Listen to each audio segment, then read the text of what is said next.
Клауд инженерите, за кои постои огромен недостаток на пазарот на труд, од сега ќе ги обучува Amazon Web Services, кој влегува на македонскиот пазар и во регионот, како тренинг провайдер преку соработка со Семос Едукација. Бројот на IT компании во државава се зголемува постојано и ако пред неколку години во нив работеа 8.000 лица, се претпоставува дека сега околу 20.000 лица активно работат во IT индустријата. Директорката на Семос Едукација Валентина Тасева, која стана прв Amazon Web Services тренинг партнер на Балканот, денеска нагласи дека со овој проект се овозможува поголемо знаење на македонските IT професионалци, кои по овие обуки ќе станат високо квалитетни и препознаени, не само во земјава, туку и во странство. Семос Едукација стана првиот Amazon Web Services тренинг партнер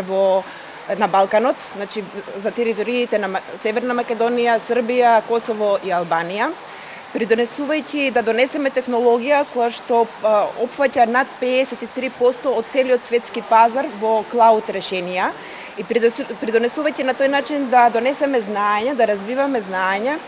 за македонските IT професионалци да станат високо квалитетни, препознаени не само во земјата, туку и надвор глобално. На тој начин, овозможувајќи им на нив да заработат сериозно многу, на македонските компании да обезбедат сервиси кои што ќе бидат глобални во минути, да обезбедат македонските компании решенија, IT решенија со кои што ќе станат светски брендови и ќе допринесат нашата економија и нашиот стандард да биде уште поголем и ние да сме позадоволни и земја, и нација, и општество. Министерката за труд и социјална политика Мила Царовска истакна дека со владиниот оперативен план за вработување за годинава се предвидени 43 милиони денари за обуки за IT и дигитални вештини, со кои ќе бидат опфатени 1323 лица. Дополнително, за прв пат се воведува и онлайн обука на која што можат да пристапат и да се едуцираат граѓаните од сите градови во Македонија. Дополнително голем процент од финансиските средства се насочени кон стекнување на IT вештини, затоа што тоа се добро платени работни места и се атрактивни за младите луѓе. Ако во 2018 година само 9 милиони денари издвоивме, оваа година се издвоени 43 милиони денари. Дополнително за прв пат се воведува и онлайн обука или тие од секаде во Македонија може да пристапат до тој портал и да се едуцират. Тие обуки се ефтини, дополнително обезбедуваат од дома да ги стекнат тие вештини. Сите мерки кои што и лани се спроведоа и претходните години се поврзани со IT,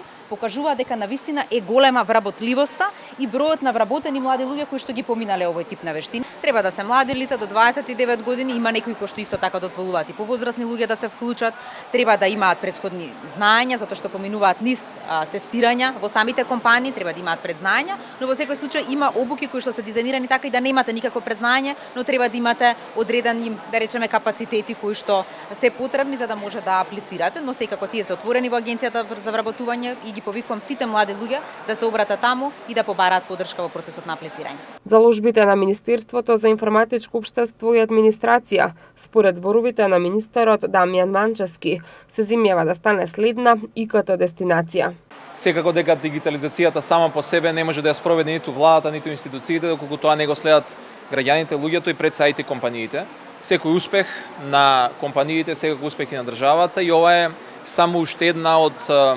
алките како ќе направиме Северна Македонија следна ИКТ дестинација. Ќе продолжиме во оваа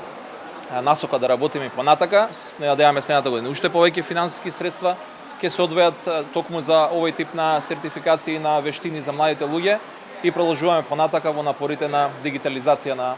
државата. Инаку AWS представува клауд сервис платформа која нуди складирање на податоци, хостинг и стабилност на апликации, несерверска инфраструктура и други функционалности кои им помагаат на бизнисите да растат и да се развиваат без големи вложувања во инфраструктурата.